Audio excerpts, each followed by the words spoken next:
రోజు కొడుకు ఇంటికి తాగి వచ్చాడు. కొడుకు ఇంటికి తాగి వస్తే తండ్రి తట్టుకోలేకపోయాడు.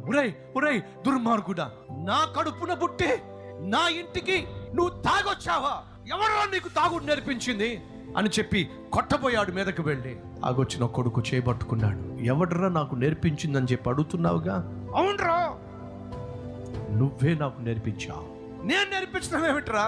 నువ్వు బయట తాగింది కాకుండా బాటిల్ తీసుకొచ్చి ఫ్రిడ్జ్ లో పెట్టేవాడివి. ప్రతిరోజు ఫ్రిడ్జ్ తెరిస్తే నా కళ్ళ ముందు బాటిల్స్ కనిపించేవి. ఇవి ఎలా ఉంటాయో, ఏ టేస్ట్ ఉంటుందో నువ్వు లేని సమయంలో నేను ఆ బాటిల్ టేస్ట్ చేయడం మొదలు పెట్టా. ఆ టేస్ట్ కాస్త ఇప్పుడు నాకు అలవాటుగా మారి నువ్వు తీసుకొచ్చిన బాటిల్లే నీ కొడుకును త్రాగుబోతుగా మార్చేసినాయి. ఇప్పుడు నువ్వు చెప్పు, నన్ను ఎందుకు ఇలా పాడు చేశావు? బంగారు భవిష్యత్తు జీవించవలసిన నన్ను ఎందుకు త్రాగుబోతుగా చేశావు? కన్న నీవు సరిగా పెంచడం చేత కాకపోతే నీలాంటి వాడి కడుపున పుట్టడము నాలాంటి